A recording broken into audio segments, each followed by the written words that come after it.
Speaker, say I would like to extend my gratitude to the Parliamentary Portfolio Committee on Environment, Climate and Wildlife for their comprehensive report, which is a reflection of views of Zimbabweans at large on the Climate Change Management Bill.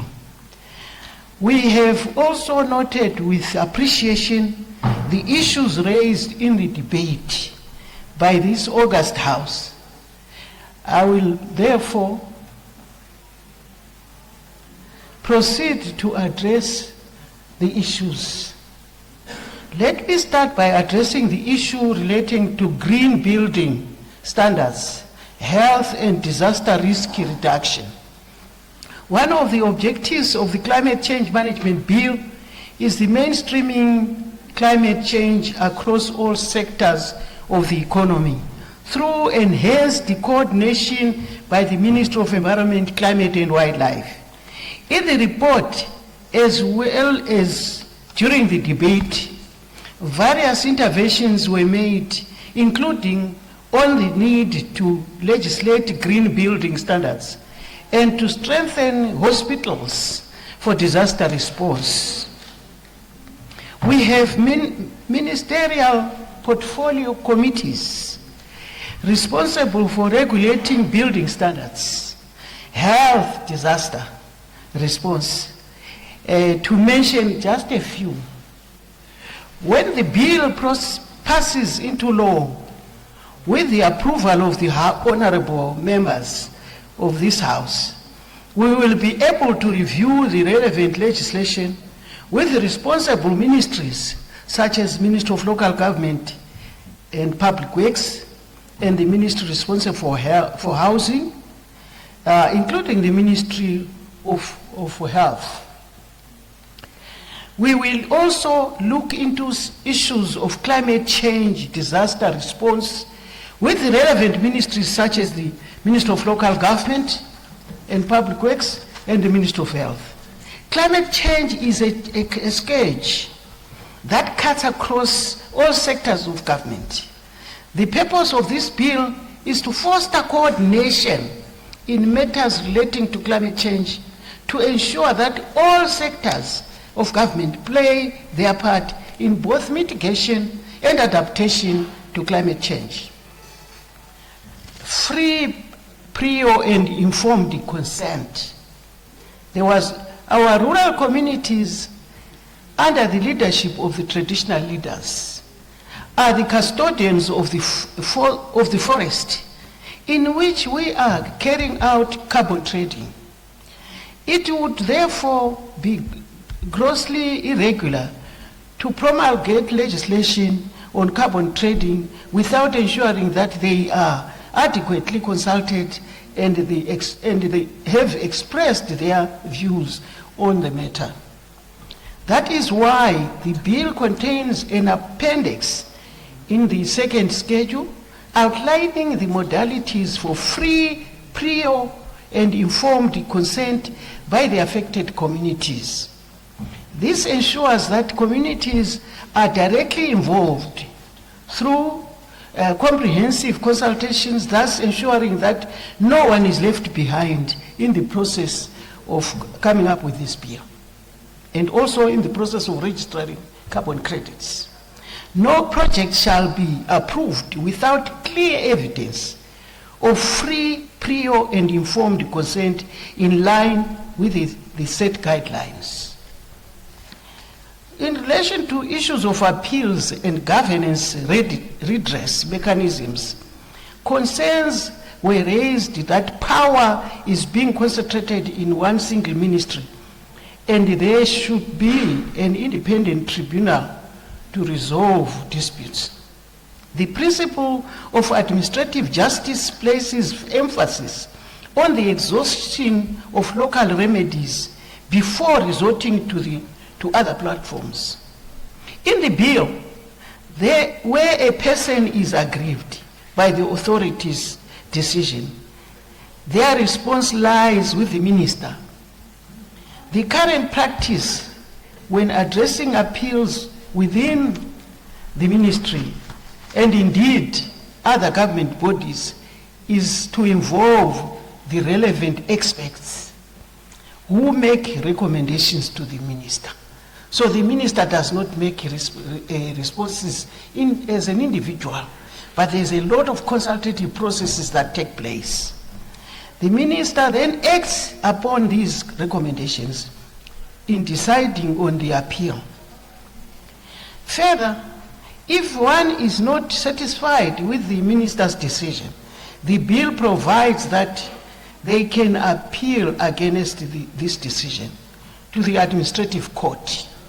So the courts are the final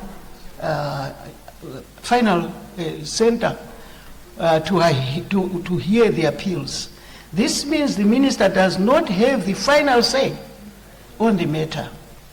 The minister's decision can either be confirmed or overturned by the courts. On general functions of the minister, pertaining to the other general functions of the minister, we have removed the regulatory functions and deleted them to the department, leaving the minister with the power to promulgate regulations, report on state of the climate change and ozone layer protection to Parliament, and make recommendations on treaties to be entered into and ratified by government. On matters relating to devolution, Part 6 of the bill seeks to mainstream climate change across ministries, departments, and agencies, including local authorities. These entities shall be mandated to appoint focal officers and include climate change into their development plans, budgets, and actively implementation. By extension, the response to climate change shall be defined through the consultative process, which is undertaken by local authorities in drafting their plans.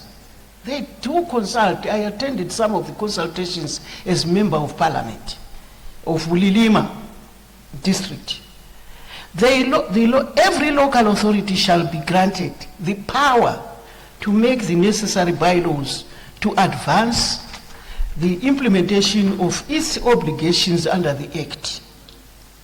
This is in line with the devolution agenda under Section 264 of the Constitution and is detailed under NDS 2. On women involvement in climate action, in response to interventions on the hardships faced by women, the bill recognizing different societal groups who are especially impacted by climate change, including women. That is why Clause 5.2.1 calls upon the recognition of vulnerable groups and their inclusion in decision-making processes. Clause 8X supports the mainstreaming of gender, equity, and inclusion of vulnerable and marginalized groups.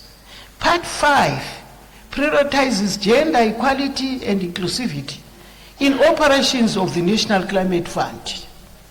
These vulnerable groups are people who are at high risk to climate change impacts, who include women, children, the elderly, and the youth, and the disabled. The National Climate Fund, on issues to do with National Climate Fund, being a statutory fund, the Climate Fund shall be governed by the Public Finance Management Act, Chapter 22-19.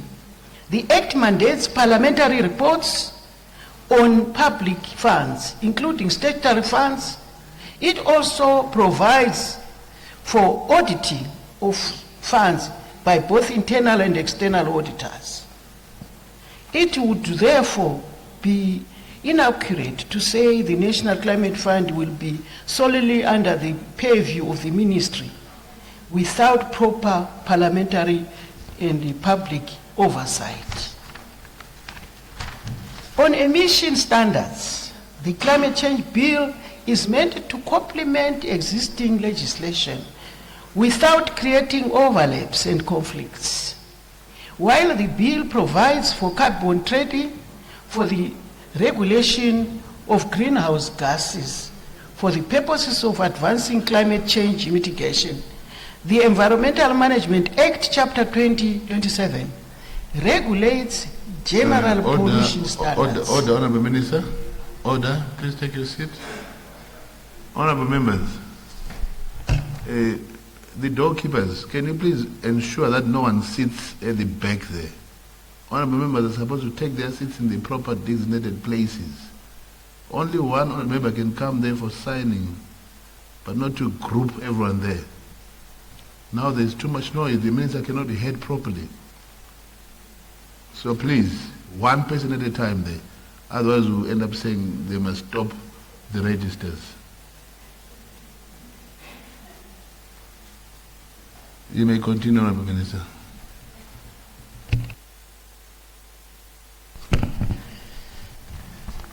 I'll repeat on emission standards. The climate change bill is meant to complement existing legislation without creating overlaps and conflicts. While the bill provides for carbon trading, for the regulation of greenhouse gases, for the purposes of advancing climate change mitigation, the Environmental Management Act, Chapter 2027, regulates general pollution standards. There is therefore no duplication of mandates. The bill provides for the promulgation of emissions trading regulations, which will result in the establishment of a national emission standard scheme. This will require the establishment of a specific greenhouse gas emission standards after specific sector informed by the requisite scientific studies undertaken in the country. On share of proceeds from carbon trading, in addressing the issue of benefit sharing from carbon trading with communities, the ministry appreciates the role played by our rural communities in conserving our natural resources, thus making carbon trading possible. Members advocated for 40% of the share of proceeds to government to be disbursed to local communities with a model trust deed to online the conditions. In light of this, we are going to develop a constitution to guide utilization of the government share scheme, so that these proceeds are guided accordingly by the constitution as recommended. Just transition and the use of coal. The bill does not in any way prohibit Zimbabwe from using its God-given resources, which is coal. It recognizes our level of development and the need to address critical matters such as energy security, the need to industrialize. However, as we develop, the bill seeks to ensure that Zimbabwe plays its part in reducing greenhouse gas emissions and advancing sustainable development, taking advantage of the schemes such as carbon trading, incentivization of emission, reducing activities, and the general trend in cost reduction in renewable energy sectors such as solar, wind, and hydro. Cleaner technologies further offer opportunities to modernize our industries, transport sector, agriculture, and waste management. The bill is part of the broader measures we need to ensure access to global markets, products competitiveness, and circumvent restrictions such as those being implemented by the European Union through the carbon border adjustment mechanism. There is a punishment which the European Union has introduced to our products. If we are exporting, they've introduced this punishment to us. And we are saying we recognize that they are doing that. And therefore, in our work, we will avoid so that our products can continue to be exportable. Reporting cycle to Parliament. The Ministry recognizing the need to report more frequently to Parliament. We therefore propose that instead of 5 years reporting cycle proposed in the bill, the Minister reports after every 2 years. The justification is that this will align with the country's biannual transparency reporting obligations to the United Nations Framework Convention on Climate Change and the Paris Agreements. So we are proposing a 2-year reporting cycle to Parliament, so that it's in sync with the international standards. Alignment with international standards. Honorable members raised the issue of our definitions not aligning with those provided for by the Intergovernmental Panel on Climate Change. The Ministry has taken note, and alignment of definitions as proposed will be effected. Issue to do with climate change officers. Given the magnitude and scale of challenge we are faced with, dedicated climate change officers and inspectors are required. These officers will be mandated with implementing the various provisions of this Act, assist local authorities, communities and government structures in mainstreaming climate change and monitoring and reporting climate change activities. Their role is distinct from that of EMA officers, who are mandated with implementation of EMA Environmental Management Act.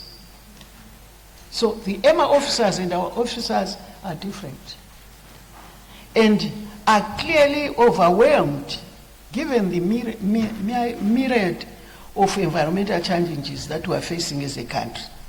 However, it should be noted that the roles of the climate change officers are complementary. They don't duplicate, they are complementary. Establishment of an independent climate commission.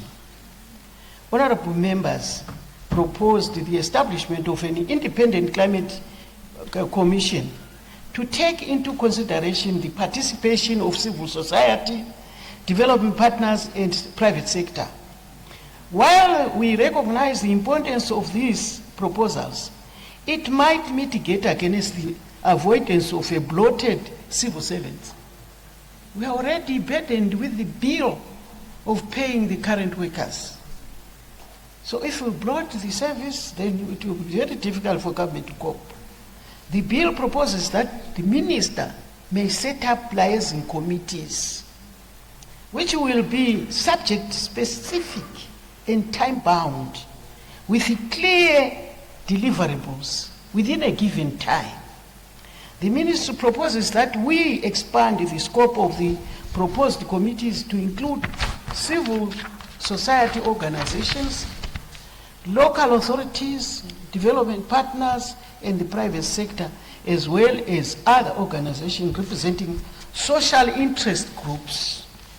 Furthermore, this is in line with the provisions of the National Climate Policy, which proposes the formulation of multi-stakeholder committee, whose operationalization is awaiting this legislation.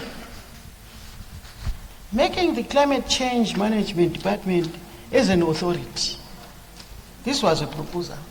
The ministry takes note of the recommendation by honorable members of transitioning the department into an authority. On this matter, the ministry shall make further consultations with the Attorney General's office to see if it's feasible, Mr. Speakers. On legislation of the Climate Change Management Department, there is need to legislate the Climate Change Management Department.